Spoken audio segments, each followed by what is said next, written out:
One day, many of the Buddha's noble disciples asked Visakha to invite their wives to go and see the Buddha. Visakha was more than happy to do so. However, the wives responded that they would first stop and have some fun at the drinking festival before going to see Visakha's Buddha.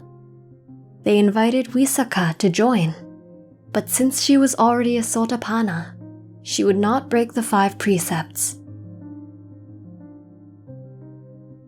The women went to the party and became extremely intoxicated. Having lost control of their mindfulness, they did whatever they pleased.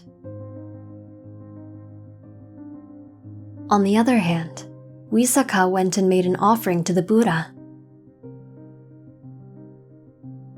After satisfying their need for strong drink, the drunk women came to see the Buddha.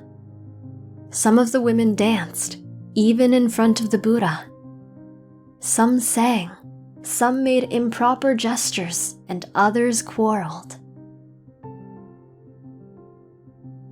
The Buddha, in order to shock them back into a state of mindfulness, emitted an intense ray of light from his eyebrows. The intense light was followed by a sudden and blinding darkness. Frightened by the prospect of death, the women's state of intoxication quickly wore off. Once the women were ready to be taught, the Buddha said, "There is no place for laughter here, no room for joy. The flames of passion will worlds of suffering destroy. Why stay overwhelmed in the darkest of night? Why not seek a torch to guide your way with light?" At the end of the sermon, all 500 women were firmly established as Sotapannas. After this, Visakha found a suitable time and asked the Buddha, "Lord and Master, what is the origin of strong drink? The drink that makes man risk his honor and ruin his conscience?" The Buddha then proceeded to tell this story.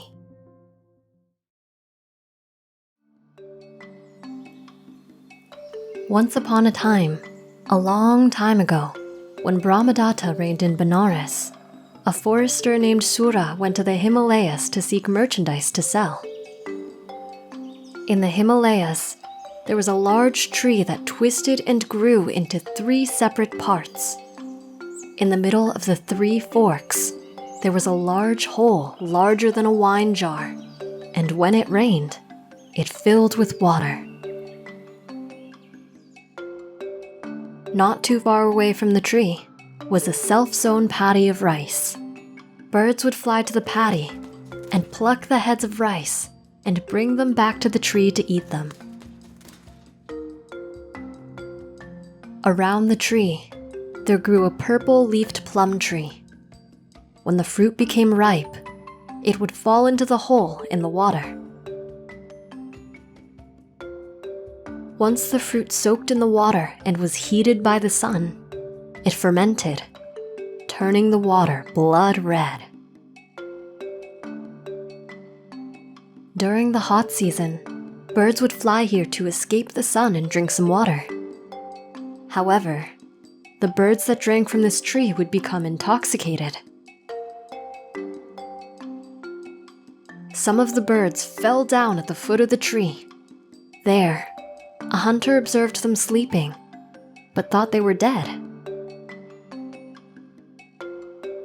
However, after some time, the drunk birds would wake up and fly away, chirping merrily and flying into things. The hunter observed this as well. The same thing happened to packs of wild dogs. After drinking their fill, they would sleep as if dead. Then, when they awoke, they would clumsily run away. Monkeys also joined in. When they drank the mysterious liquid, they too became intoxicated. After getting drunk, they took naps. Then, upon awakening, the monkeys skittered away, frequently falling in the process.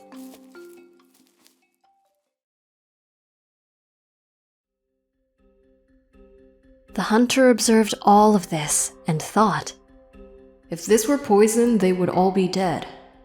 However, after a brief sleep, they are able to run away. Therefore, this is not poison.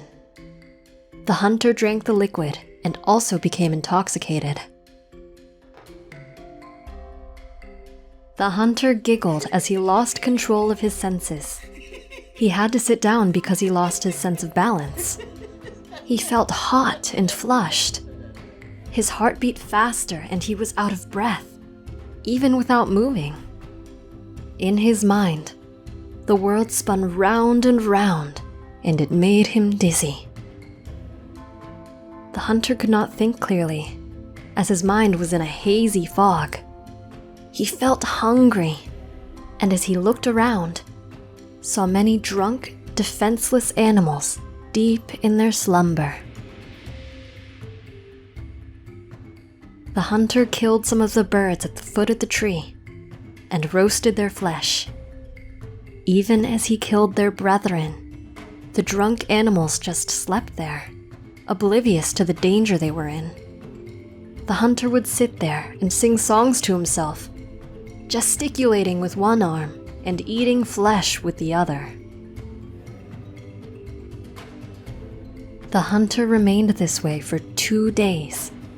He did not shower or clean himself. He just drank the liquid, killed and ate the animals, and slept at the foot of the tree. While he was eating, the hunter's mind wandered, and he thought of an ascetic named Varuna who lived nearby and used to visit him. He thought, I bet the ascetic would enjoy this magical liquid as I have. The hunter filled some reed pipers and carried it with him and headed towards the ascetic's hut.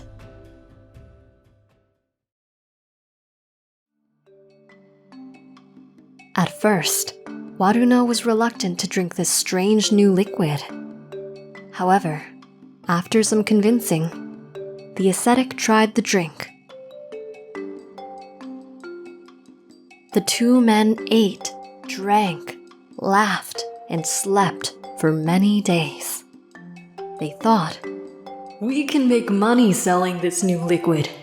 We can pack it in reed pipes and sell it to people. Once they experience this, they will come back and buy more. We will be rich. And so Sura and Varuna packed as many reed pipes as they could and headed to a neighboring village. They also had a messenger sent to tell the king that they had a special new drink for the king to try. What did you learn from this story? Let us know in the comments. We hope you enjoyed the video. Click like if you did, and click subscribe if you want to see our uploads. And consider making a donation to support our Buddhist animation project.